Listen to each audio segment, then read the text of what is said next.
Je crois que je ne vais même pas demander aux supporters marseillais s'ils sont contents, parce que j'ai déjà la réponse. Ismaël Bennacer rejoint l'Olympique de Marseille. C'est quelque chose d'assez insoupçonné, j'allais dire, ou peut-être pas vraiment, parce que l'été dernier, il y avait des rumeurs à ce propos. Pour vous dire, c'est un petit peu officieux à l'heure où je m'exprime, mais un peu officiel en vérité, comme le dit littéralement le joueur lui-même. À demain, OM officiel, Ismaël Bennacer, compte officiel. Oui, Bennacer est le nouveau joueur de l'Olympique de Marseille, et on va commencer à entrer dans le vif du sujet directement. La qualité du joueur au sein de la communauté foot, ceux qui l'observent depuis longtemps, elle ne fait aucun débat. Il n'y a pas de débat concernant la qualité de footballeur qu'est Ismaël Bennacer.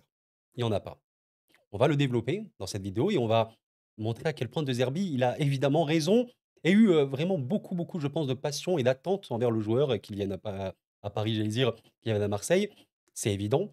Maintenant, il y a un stress qu'on va évoquer directement. Moi, je vous souhaite vraiment de passer une bonne vidéo. J'espère qu'elle sera à la hauteur de vos attentes, de vos questions. Est-ce que Benacer, c'est un bon choix vis-à-vis de Marseille et tout?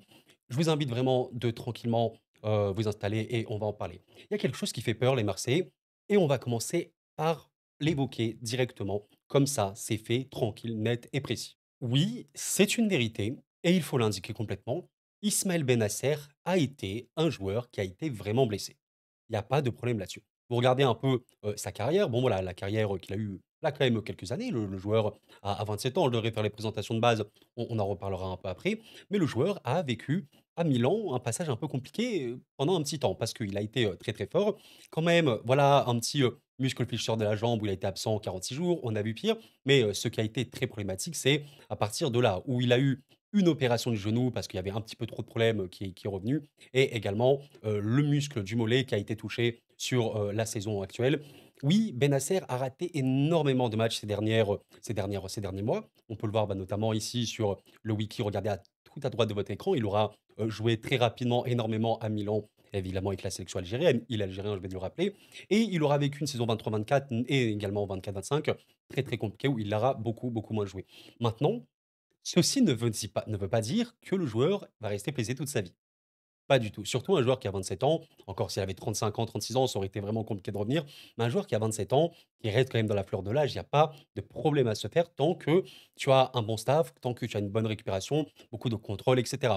Je pense qu'un des exemples, et je suis assez bien placé pour en parler, c'est au Paris Saint-Germain un joueur qui s'appelle Ousmane Dembélé. Vous le savez très très bien.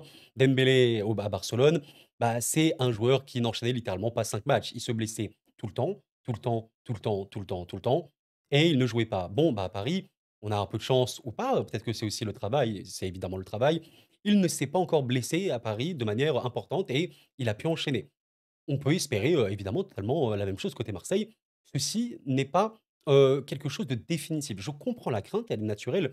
Bah, même moi, quand Dembélé arrive à Paris, tu es stressé quand même. Tu te dis: «Ouh là, qu'est-ce qui va se passer et tout?» mais ceci n'est pas du tout définitif. Dans l'absolu et je vais commencer par vous montrer, ceci, petit, données de Datascout, que vous connaissez sûrement. Très bon compte de data avec Datafoot, hein, sur Twitter. Bennacer à l'OM, un bel ajout pour l'OM et la Ligue 1.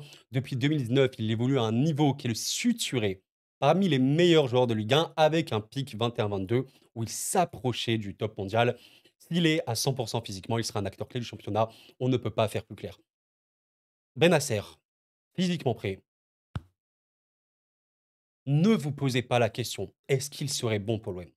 Bennacer, à 100%, est un joueur qui serait utile, j'ai bien dit le mot utile, même extrêmement utile pour certaines équipes, dans toutes les équipes qui veulent imprégner une domination puissante sur un terrain de football. Et on va notamment parler du plan de jeu que De Zerbi voudrait très sûrement mettre en place sur le très très long terme. Il n'y a pas de débat. Le joueur n'a jamais été le top, top, top, top, top, top monde. On parle pas de ça non plus. On parle pas des joueurs du top 5 élite mondiale ou quoi. Même si, comme l'indique Datascout ici, vous avez la saison 21-22 où il était très, très, très proche, on va dire, d'une note sur 100, très, très élevée de 100 parce qu'il a vraiment vécu, on va le voir après au niveau des stats et des matchs et du football total, aussi bien que j'ai évoqué, d'ailleurs à quelques amis à l'époque.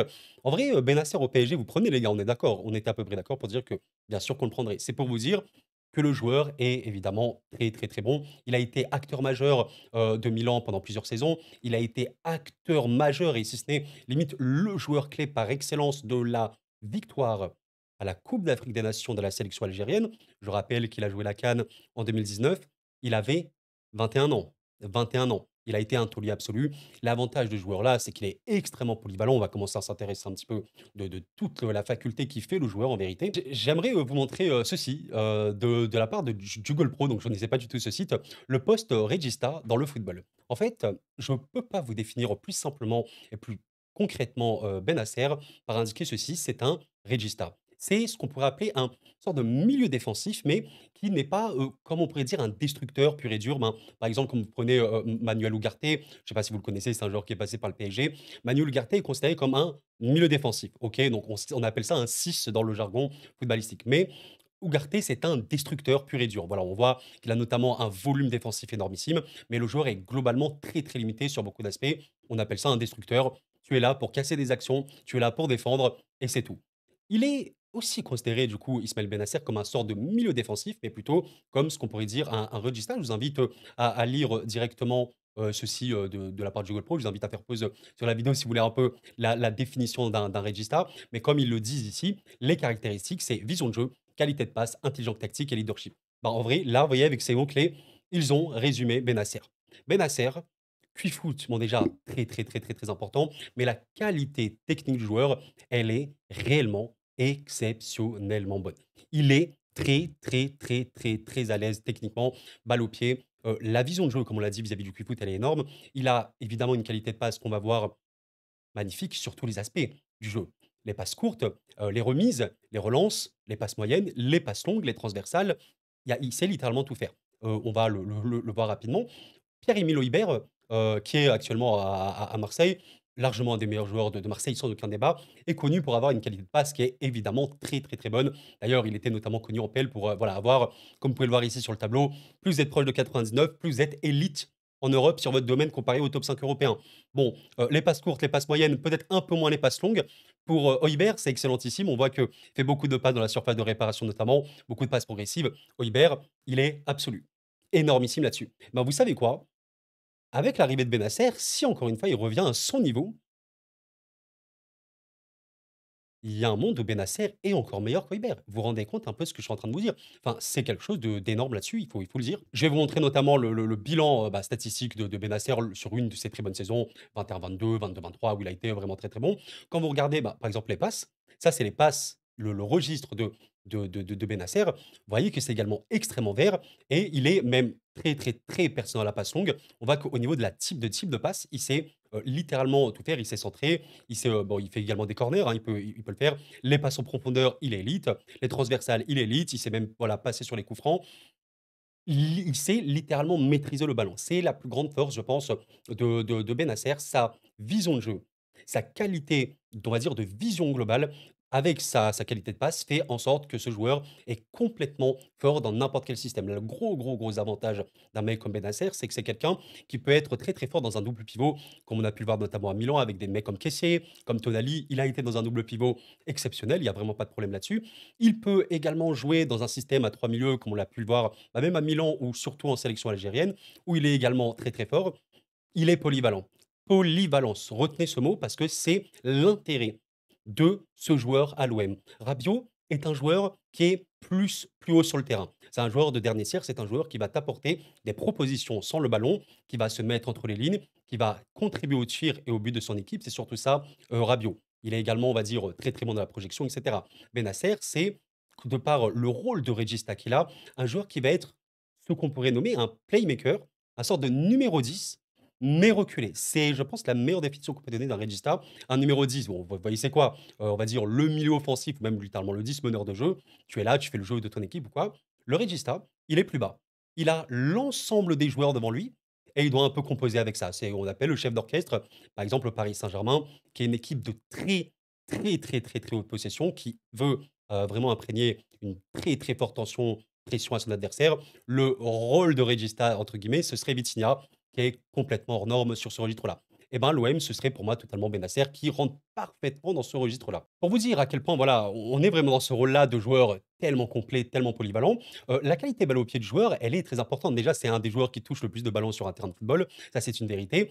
Il touche vraiment, vraiment, vraiment beaucoup de ballons et surtout, il dribble beaucoup. J'ai des images à vous montrer.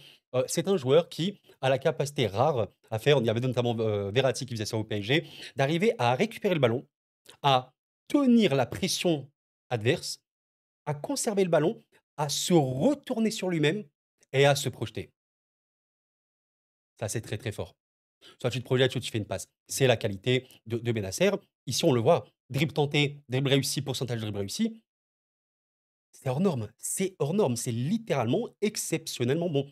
Si je vous montre par exemple, allez, je sais pas, voilà, là je vous montre par exemple un joueur comme Vitinha au Paris Saint-Germain, vous voyez que c'est également très, très, très, très bon et Vitinha est considéré évidemment comme une référence là-dessus et regardez Vitinha au niveau de la distance parcourue avec le ballon, porté, vers l'attaque, il est évidemment élite absolue en Europe là-dessus. Et ben, Bennacer, il est également élite.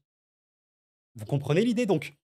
Évidemment, on verra s'il reviendra encore une fois, c'est vraiment à quel point physiquement il peut revenir. Mais waouh! Ah ouais! Ah ouais, je crois vraiment que pour certains qui l'ont pas trop vu, ça il faudra se mouiller la nuque parce que c'est un joueur qui en plus, là, je peux pas vous le mémoriser avec des statistiques, il faut vraiment le voir sur un terrain. Il court énormément et ça, c'est un trésor pour, un coach comme De Zerbi. De Zerbi, il ira naturellement, vers un jeu à la, bah, PSG, à la Barça et tout, à ces équipes-là qui veulent complètement et totalement dominer leur adversaire. D'ailleurs, je vais vous montrer quelque chose. Voilà, vous le savez, je pense, en Ligue 1, c'est évidemment le PSG qui a la position la plus élevée de très, très loin. Il y a pas de débat là-dessus. Après le PSG, c'est Marseille et ceci n'est pas du tout un hasard. C'est le but de Zerbi. Voyez un peu, bah, je ne sais pas si vous regardez le PSG, mais faire en sorte que l'adversaire ne puisse exister. Faire en sorte que l'adversaire soit tellement mis sous pression qu'il n'arrive plus à ressortir les ballons, qu'il est littéralement campé dans sa surface et qu'il n'arrive plus du tout à gérer les offensives adverses. C'est le but de Zerbi. C'est son objectif. Il veut faire en sorte, sur le long terme, on verra combien de temps, que Marseille soit une équipe qui empêche l'adversaire de jouer. Littéralement. Des joueurs comme Bennacer sont tellement cruciaux au contre-pressing, à la conservation, à la créativité, même à la contribution des tirs et au but de son équipe. Il est crucial. Il est littéralement et totalement crucial. J'aimerais vous montrer par exemple ceci, bah voilà, que j'ai pris les screens du dernier match entre Marseille et Lyon. Là, vous avez une phase à la 60e, de jeu, 60e minute de jeu. Une phase bah, qui me rappelle beaucoup le PSG forcément, parce que regardez ce qui est très intéressant, comment on voit le jeu de Zerbi et la marque de Zerbi, c'est la position des joueurs de Marseille. Vous avez 1, 2, 3, 4, 5, 6, 7 Marseillais dans la surface de Lyon, littéralement, avec les autres Lyonnais. On a dit que ça, on appelle ça une pression très très haute. Il y a vraiment une volonté de l'OM d'empêcher la relance adverse. Ok. Sur cette action-là, vous avez une sortie de balle ici, alors je ne sais plus trop c'est qui, peut-être Koumbedi de la part de Lyon. Il va essayer de sortir le ballon avec un ballon long.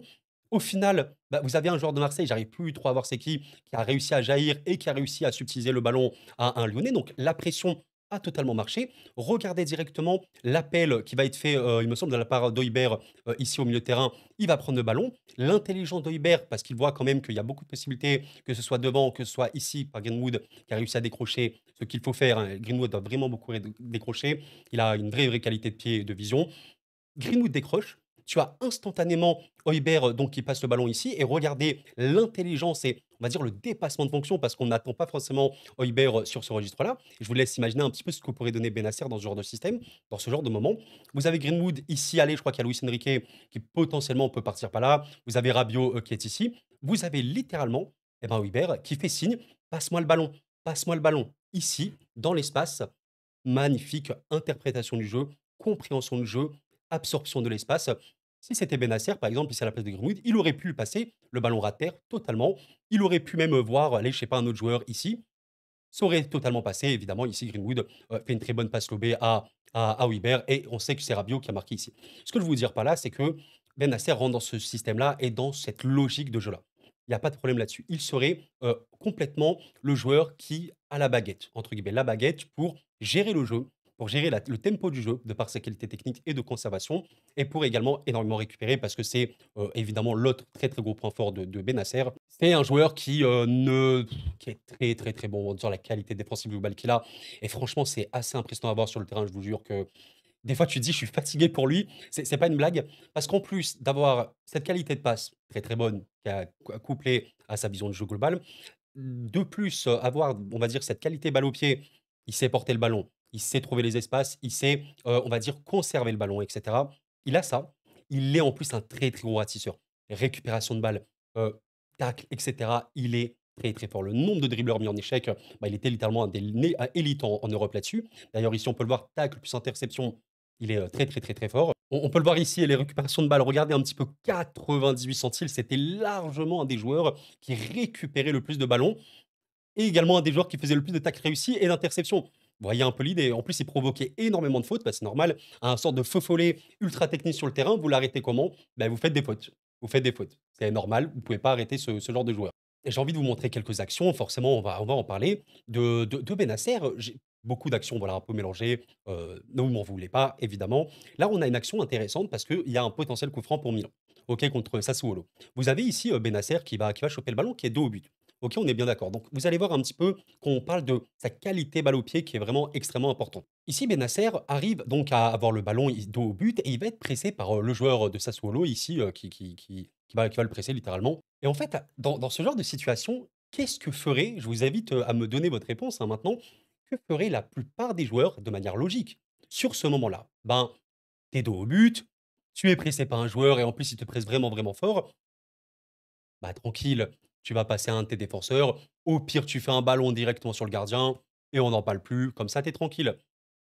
Certes, certes, mais c'est pas du tout le cas de ce genre de joueur. Il va tenter du coup, de repartir vers l'intérieur avec, voilà, on va dire un sorte de crochet, c'est pas vraiment un crochet, mais repiquer le ballon, vers, l'intérieur du jeu et quand il le fait sur cette action-là, il va en plus être pressé par, ce joueur-là. Mais étant donné que la balle le colle vraiment, vraiment bien au pied, il a une conduite de balle vraiment très, très bonne, il va pouvoir, d'un coup sur le terrain, alors qu'il était en phase de pression, c'est un joueur qui gère très, très, très bien la pression sur un terrain, pouvoir, donc temporiser le ballon, arriver à le détourner et de par la qualité de dribble qu'il a, dribbler, ben, littéralement les joueurs adverses et pouvoir réussir tout seul, j'insiste là-dessus, à se retourner et à avoir une projection. Ceci est, je considère, un cheat code dans le football.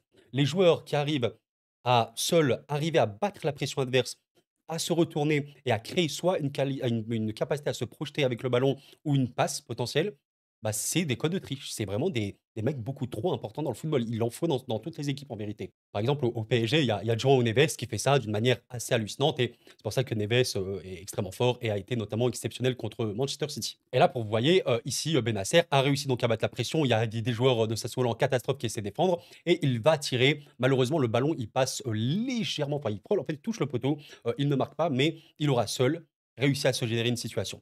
Vous comprenez un peu l'idée du joueur. J'ai envie de vous montrer évidemment là, par exemple, c'était avec la sélection algérienne, une de ses qualités, vraiment énormes qu'on l'a dit, la qualité de passe. Ici, vous avez une pression de la Guinée équatoriale, qui est une équipe d'Afrique, plutôt bonne, hein, il faut le dire, qui est plutôt haute sur le terrain, mais ceux qui, t'exposent forcément à des ballons longs et on le voit ici, Bennacer est réellement dans ce rôle de le défensif, de regista, de par la qualité qu'il a. Il va voir, de par sa vision de jeu, un ballon extrêmement intéressant pour Riyad Mahrez, donc vous connaissez, ailier qui jouait notamment à Manchester City. Voilà, on est, sur une situation où il va tenter le ballon long, donc il a la capacité à le faire et le pire, c'est que la passe, elle est vraiment parfaitement dosée. Vous voyez un joueur qui est, la pointe basse sur votre terrain, qui arrive à faire un décalage aussi important sur l'autre côté, littéralement opposé, sur l'ailier, ça te permet une situation extrêmement importante. Là, l'Algérie, simplement avec cette passe-là, face à un bloc de la Guinée équatoriale qui était un petit peu trop haut, bah, Bennacer les a piégés, a pu passer à Riyad Mahrez et là, vous avez un, 2, 3 joueurs, de la Guinée équatoriale qui essaient de revenir. Vous avez une très, très, très, très grosse projection algérienne,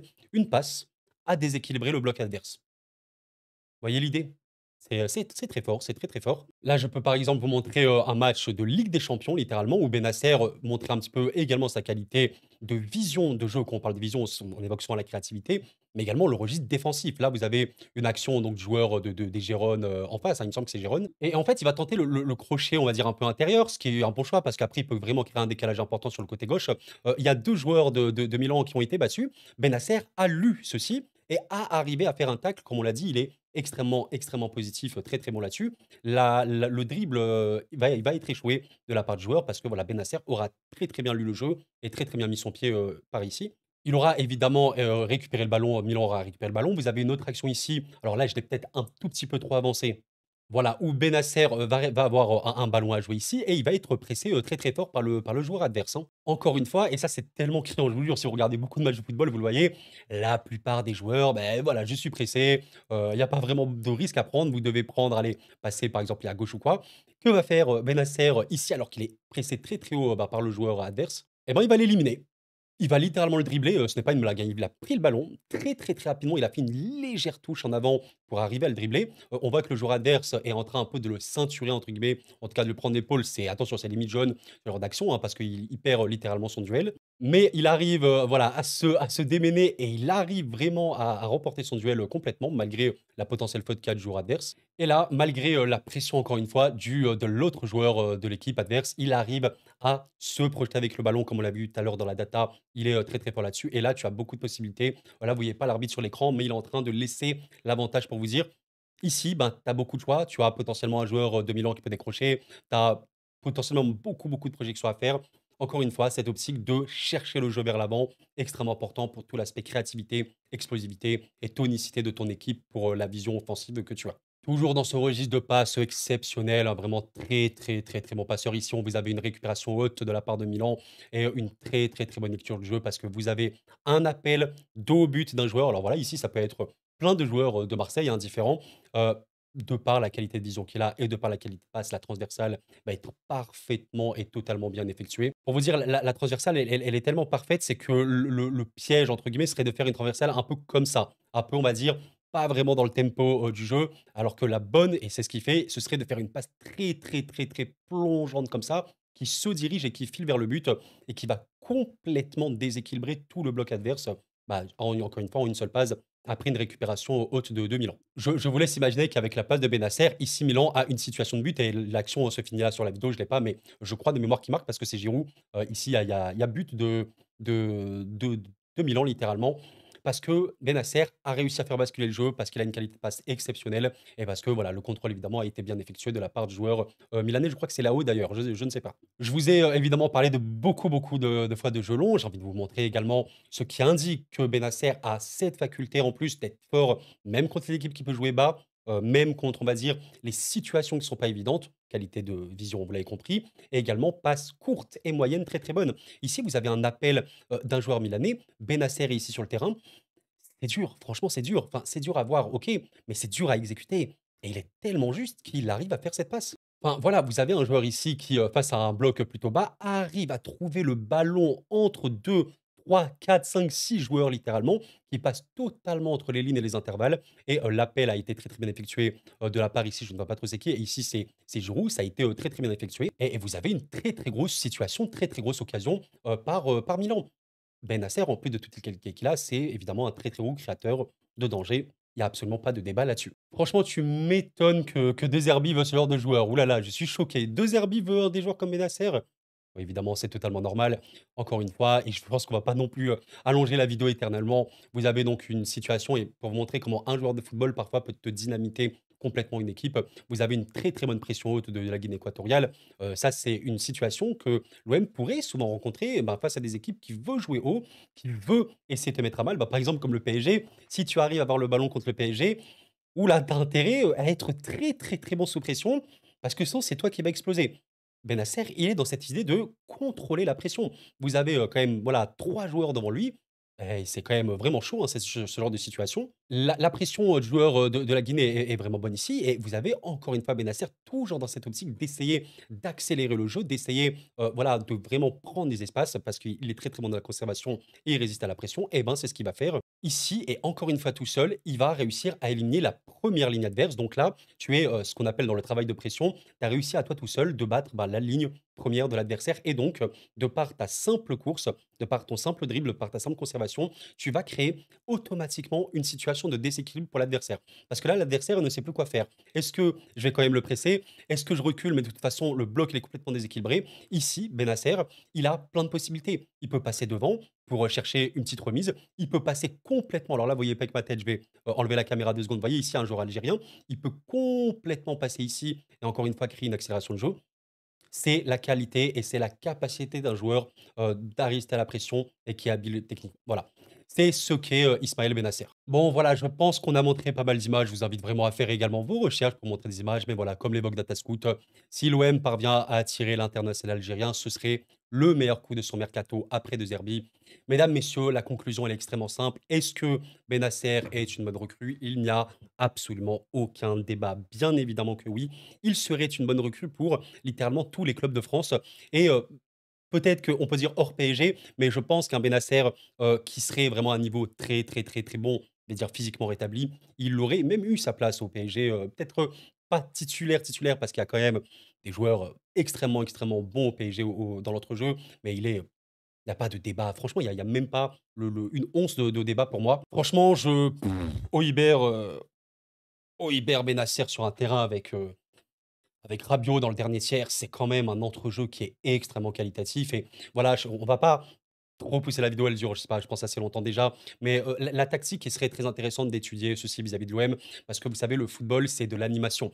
C'est pas simplement, je vois un 4-3-3 sur le papier, et donc il y a 4 défenseurs, 3 milieux, 3 attaquants. C'est pas comme ça. Rabiot, sur un terrain de football, il est dans ce qu'on appelle le dernier tiers. Donc, il y a besoin aussi d'un équilibre derrière. Quand tu as Bennacer et Højbjerg, franchement, c'est énormissime, et tu es tellement en fait serein, je pense à la perte, tu peux tellement exercer un travail de pression énorme. Franchement, c'est un step up qu'on sous-estime beaucoup et ça, c'est quelque chose que beaucoup de Marseillais m'ont demandé. «Oui, Koro, mais alors, il y a 4 milieux, machin, on fait quoi de Kondogbia, Rongier?» Alors Kondogbia, de ce que j'ai bien compris quand même, est un défenseur à l'OM. Il est qualitatif dans ce registre-là et on rappelle que les défenseurs à Marseille doivent également être des bons relanceurs, des mecs qui participent à la construction, comme dans toutes les grosses équipes, hein, notamment Paris et quoi. Et donc Kondogbia, bon voilà. Et Rongier, c'est vrai que ça peut être un peu «problématique» entre guillemets, mais pour moi, ce n'est pas vraiment. Déjà, Rongier, il est alors extrêmement bon défensivement. Il y a pas de débat, récupération, machin ou quoi, c'est un ratisseur de fou. Mais Rongier, il a beaucoup, beaucoup, beaucoup plus de limites, que Bennacer vis-à-vis de tout ça. C'est-à-dire, la conservation de balle, la résistance à la pression. Il est quand même bon là-dessus, hein. On va dire la créativité, même voilà, le fait d'avoir une qualité de passe, une palette de passes complète, très, très bon au dribble et dans la projection. Bennacer est quand même au-dessus de Rongier et de toute façon, que Rongier ou Bennacer soient titulaires, c'est même pas problématique. On rappelle qu'un club de football doit, au-delà d'avoir un 11 titulaire bon, il faut un effectif globalement qui est bon. Tu rajoutes Bennacer dans ton équipe, ton effectif prend un upgrade qui est évidemment certain.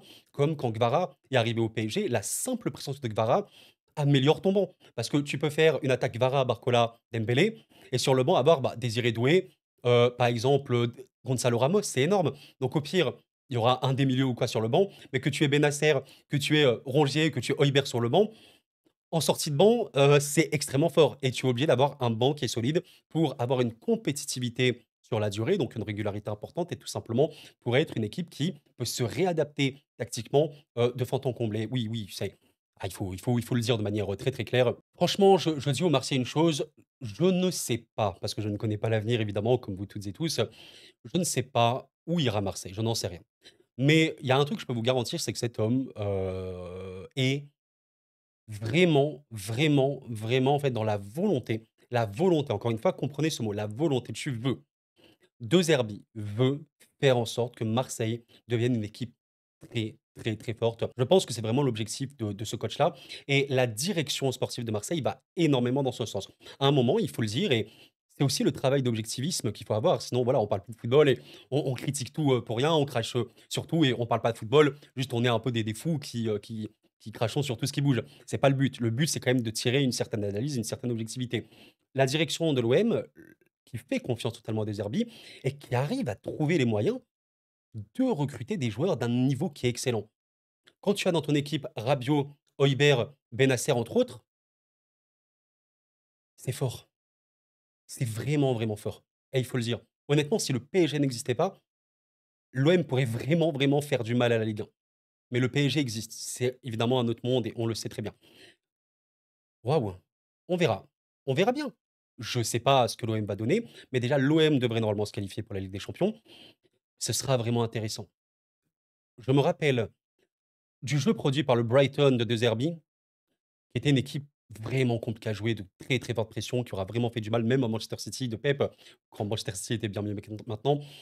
On verra bien. On verra bien, en tout cas, je sais pas si, pour le classico là qui arrive, le 16 mars, ça va beaucoup jouer, parce que c'est quand même, le début du projet, De Zerbi, mais ça peut être, plus ou moins intéressant. En tout cas, s'il vous plaît, ne perdez pas d'ici là, ce sera évidemment beaucoup plus, amusant comme ça, vous le savez bien. Eh bien écoutez mes chers camarades, je pense que c'est une très, très grosse vidéo. J'espère vraiment que vous l'avez appréciée. Je vous invite à laisser un petit like avant de partir. C'est une vraie bonne nouvelle pour la Ligue 1 déjà, ça me paraît clair. Je pense que la Ligue 1 a quand même chopé de vrais, vrais bons joueurs ces derniers mois, même dans les clubs un peu «moindres» entre guillemets. Il y a des vrais, vrais bons joueurs en plus d'avoir beaucoup, beaucoup de jeunes et oui, évidemment, comme je vous le redis encore une fois, il y a pas de débat quant au fait que c'est une excellente recrue pour Marseille. Maintenant, la question, ce sera à quel point physiquement il pourra revenir au niveau. Je considère que, de toute façon, étant donné que c'est un prêt, le risque n'est pas énormissime. De ce que j'ai compris, ce n'est pas un achat obligatoire. L'option d'achat n'est pas obligatoire. Donc, même si, voilà, il revient pas physiquement ou quoi, alors ce serait dommage parce que c'est quand même, et moi je pars toujours de ce principe-là dans ma vision d'amoureux de football, j'ai envie que les très bons joueurs de football jouent au football. Voilà, c'est une vision ultra minimaliste, ultra simpliste, mais je veux que les gens forts au foot jouent au foot. Montrez-nous votre talent, tout simplement. Qu'importe qui tu es, machin, t'es fort, s'il te plaît, montre-nous ça. Donc, bien sûr que j'aimerais voir Benacer jouer, être fort au football. Et c'est tout dans l'intérêt de la Ligue 1, même de la compétitivité globale, pardon, que Marseille soit fort et donc qu'il y ait un Benacer qui soit fort. On en reparlera, je suppose, on en reparlera, mais oui, oui, bien sûr que vous pouvez, si vous êtes Marseillais, vous satisfaire très grandement du travail de votre direction qui est très bonne. Très objectivement, elle est très, très bonne et il y a pas grand-chose à redire. Il y a évidemment, des choses à revoir et on le verra dans le prochain mercato d'un point de vue défensif, peut-être même trouver, on va dire, peut-être un gros vrai neuf de métier ou quoi. Marseille s'est attiré, hein, clairement, Marseille s'est attiré et je crois que le la présence de cet homme n'en est pas n'est pas pour rien, bien évidemment et nous verrons bien ce que ça va donner dans les semaines et les mois à venir et rendez-vous le 16 mars. On va en reparler d'ici là, bien évidemment. Rendez-vous le 16 mars. Merci d'avoir suivi la vidéo les amis, c'était cool, prenez soin de vous et la paix sur vous.